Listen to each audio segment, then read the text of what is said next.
Hello my dear students, welcome to Biometric. And today in this video I am going to discuss 5 most important multiple choice question of your NCERT को, and this is the most important previous year question जो कि previous year से कई बारी board exam में पूछे गए हैं. Okay, so let's start. The question number 1 is that which of the following salt does not contain water of the crystalline form? इनमें से कौन सा salt है जो कि water को crystalline form में नहीं करता है? क्या नहीं करता है भाई? कंटेन नहीं करता है. ओके, सो भाई यहाँ पे हमारे पास 4 ऑप्शन है.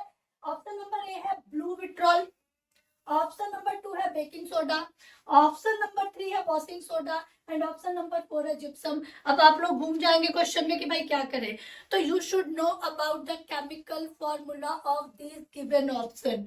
ठीक है, if you have the chemical formula in your mind then you can find the answer very easily and very clearly. Okay, so भाई chemical formula, what is the blue vitriol? blue vitriol नाम दिया हुआ है आपको.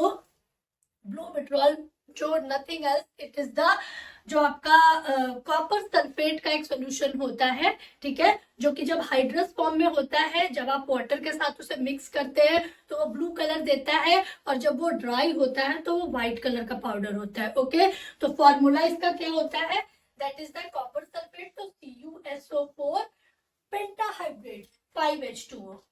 Okay, now what is the baking soda? Baking soda जो हम लोग baking process में यूज करते हैं, खाने वाला सोडा जो नॉर्मली होता है, that is the baking soda NaHCO3.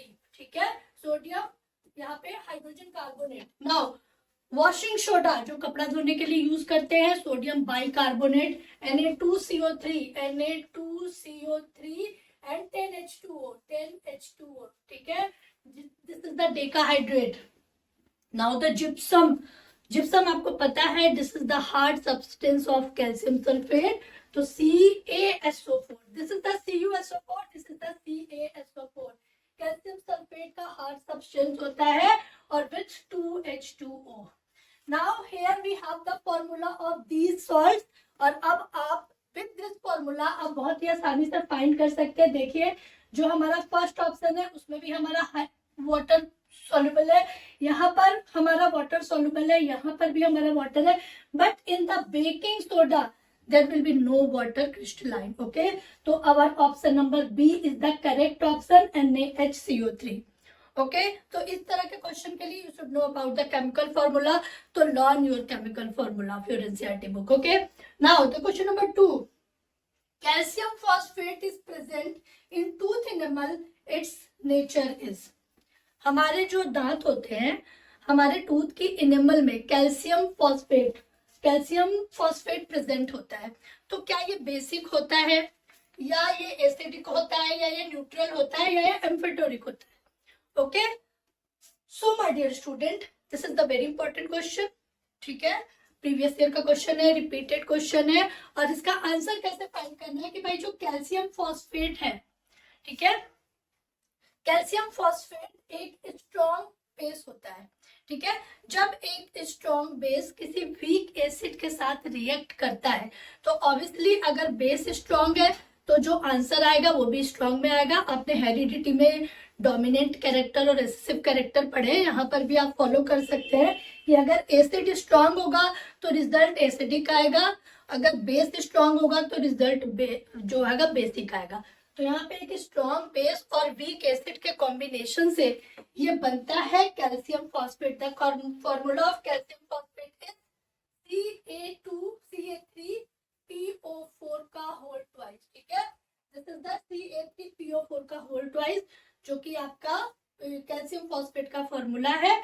और ये मैंने जैसा कि बताया कि एक स्ट्रॉन्ग बेस और एक वीक एसिड. ठीक है, कोई भी स्ट्रॉन्ग बेस आप ले सकते हैं, जैसे कि आप कैल्शियम हाइड्रोक्साइड ले लीजिए COH का होल ट्वाइस, एंड आप कोई भी वीक बेस ले लीजिए या वीक एसिड ले लीजिए जैसे H3PO4. ठीक है, और उसको जब आप रिएक्ट कराएंगे तो कैल्शियम फॉस्फेट निकलता है, और this is the strong base, this is the strong base बनेगा. ठीक है, ये बेसिक होगा तो हमारा आंसर भी क्या आएगा, बेसिक होगा. Okay, now the next question, chemical formula of plaster of Paris. बहुत इंपॉर्टेंट है भाई, बहुत बार पूछा गया है। प्लास्टर ऑफ पेरिस का फॉर्मूला रट लीजिए, आपके जुबान पे होना चाहिए। उठते बैठते सोते जागते कहीं भी जाइए तो प्लास्टर ऑफ पेरिस का फॉर्मूला याद करते रहिए। कैसे याद करेंगे my dear student? Chemical formula of plaster of Paris होता क्या है? That is the POP, pop pop pop.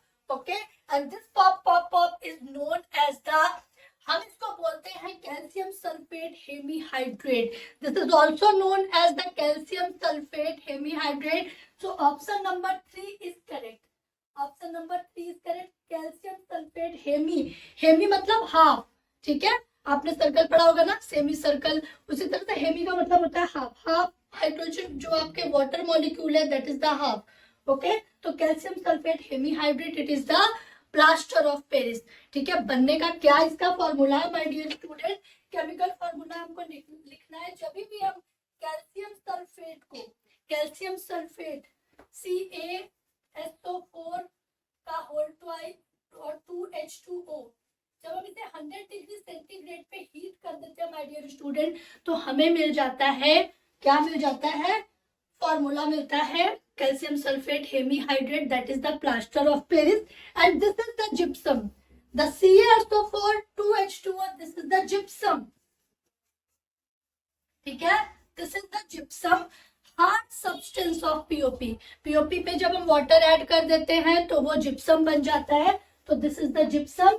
And जब हम इस जिप्सम को 100 डिग्री सेंटीग्रेड पर ब्रेक डाउन करते हैं तो हमको मिलता है plaster of Paris, CaSO4 half H2O, this is the plaster of Paris, this is the plaster of Paris। And हमें रिलीज होता है my dear student 1.5 water molecule. What is the 1.5 water molecule? That is the 1.5 H2O। Okay, 1.5 H2O molecule हमको मिलते हैं water के, and हमको मिलता है प्लास्टर ऑफ पेरिस। तो this is the formula of plaster of Paris. How can be make plaster of Paris in laboratory, और आपको केमिकल फॉर्मूला इसी तरह से लर्न करना है। Okay, now we will move to the next 2 question. So now student, we will move to our next question, the question number 4. Why do acid not show acidic behavior in the absence of water?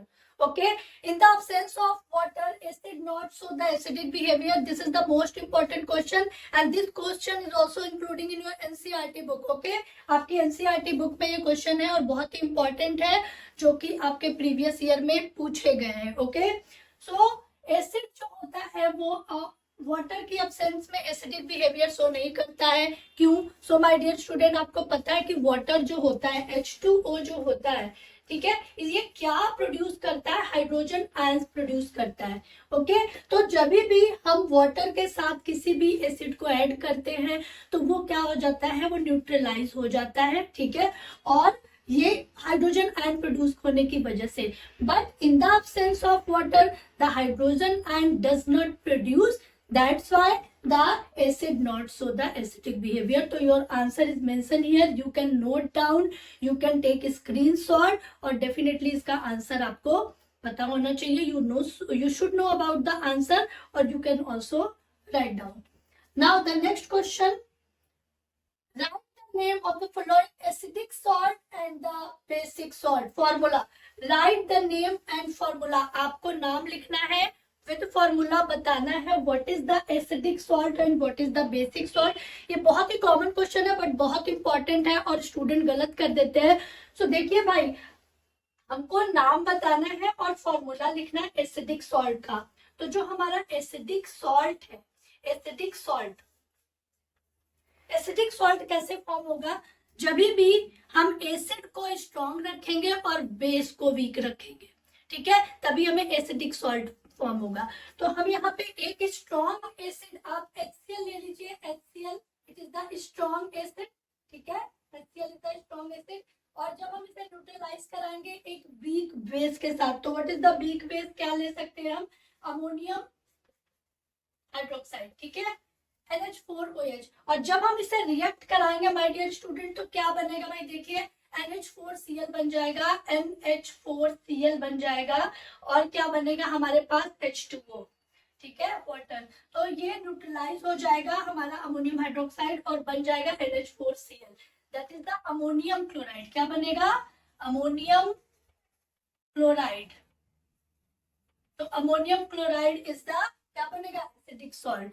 तो what is the name of the acidic salt? That is the ammonium chloride. और कैसे बना? जब हमने एक strong acid को weak base के साथ में न्यूट्रलाइज कराया तो हमको फॉर्मूला मिल गया। ओके, इस तरह से आपको अपनी केमिकल इक्वेशन वहां पे लिख के आनी है। केमिकल इक्वेशन का बहुत ही अच्छा जो होता है इंप्रेशन पड़ता है एग्जामिनर के ऊपर में, तो you should note down the chemical equation. Okay, now the next है आपका how can B find the basic salt. तो भाई देखिए, जब बेसिक सॉल्ट बनाना है तो आपको एसिड को वीक रखना पड़ेगा। ठीक है, जो भी चीज हमको फॉर्म करनी है हमें उसे स्ट्रॉन्ग रखना पड़ेगा। ओके, सो बेसिक सॉल्ट बनाने के लिए हमें क्या चाहिए स्टूडेंट? अगर हमको बेसिक सॉल्ट बनाना है तो भाई डेफिनेटली हमको बेसिक सॉल्ट चाहिए, तो हमको बेस को स्ट्रॉन्ग रखना पड़ेगा। तो एक स्ट्रॉन्ग बेस ले लीजिए। कौन सा स्ट्रॉन्ग बेस हम ले सकते हैं? सपोज करिए हमने लिया NaOH। ठीक है, NaOH। NaOH is the strong base और हमको एक वीक एसिड लेना है। तो वीक एसिड हम क्या लेंगे? H3CO3 ले सकते हैं, H2CO3 sorry, H2CO3 hydrogen carbonate. ठीक है, हमने एक स्ट्रॉन्ग बेस लिया है, स्ट्रॉन्ग बेस लिया है और एक वीक एसिड लिया है। ठीक है, एक वीक एसिड लिया है और जब हम इसे न्यूट्रलाइज कराएंगे स्टूडेंट तो हमें क्या मिल जाएगा? Na2CO3, Na2CO3। तो हमको यहाँ पे 2 करना पड़ेगा, Na2CO3 sodium bicarbonate. Okay, and हमको क्या मिल जाएगा? Na2CO3 निकल गया, दैट इज द H2O। ठीक है, 2H2O हमको मिल जाएगा, वाटर रिलीज होगा और हमको मिलेगा sodium bicarbonate, that is the sodium bicarbonate, sodium bicarbonate. तो this is the strong basic salt and this is the ammonium chloride is the acidic salt. तो इस तरह से इक्वेशन के थ्रू आप अपने आंसर को जस्टिफाई करेंगे और this is very important question. So my dear student, ये कुछ इंपॉर्टेंट क्वेश्चन थे एसिड बेस और सॉल्ट से। आई होप कि this video will be very helpful for your board exam. Thank you so much and जय हिंद।